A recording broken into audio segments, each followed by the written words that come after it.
I really feel good about today. As I sat there waiting to get my COVID vaccine last December, I remember thinking just how ordinary and extraordinary this moment was at the same time.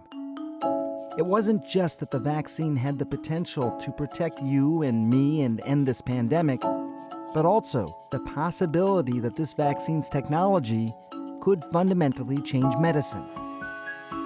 It all starts with this tiny strand of genetic material known as messenger RNA, mRNA.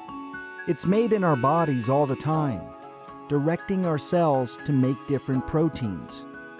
And it's also the backbone of Pfizer-BioNTech and Moderna's COVID-19 vaccines.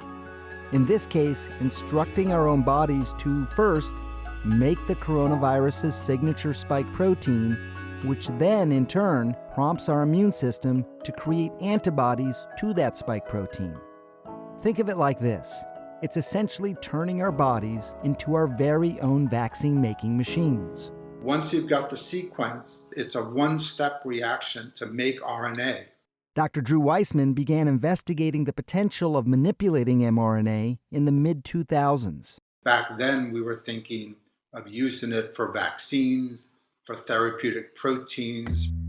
Fast forward 2 decades, and these ideas are a reality, and they are growing. Moderna is now testing that technology for cytomegalovirus. That's the leading infectious cause of birth defects in the United States. Another company, CureVac, is utilizing the technology for a potential rabies vaccine. And everyone is seemingly focused on flu. Currently, it takes about 6 months to develop a flu vaccine, meaning researchers have to make an educated guess on what's going to be the major flu strain circulating next season, even before the current flu season is over.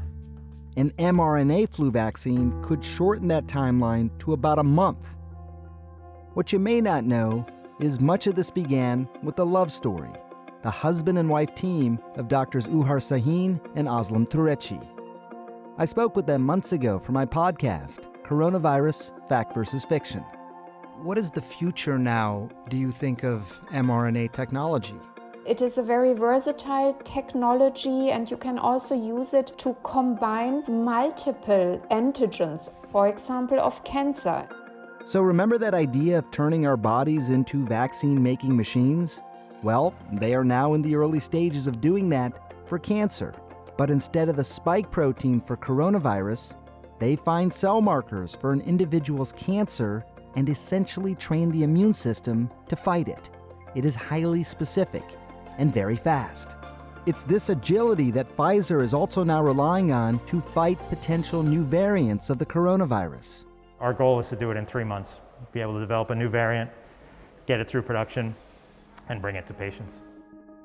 In a year where so much went wrong, it is worth truly celebrating the things that went right. 3 million doses pumping through here. Mike McDermott of Pfizer got a little emotional when I asked him to reflect on the moment. As a kid, my dad worked for NASA. He worked on the Apollo program. And the day we shipped the first doses out of this site, it rushed over me like that was my moment. That was our moonshot. A moonshot that we were not only incredibly lucky to witness, By the way, as a surgeon, I'm also a little bit afraid of needles. but to actually experience ourselves. Dr. Sanjay Gupta, CNN, reporting. You are really good. Oh yeah, that's good. That's good. Thank you very much. Ooh. Anytime. All Do you get right. thanked a lot for jabbing I somebody? do, actually. Yeah.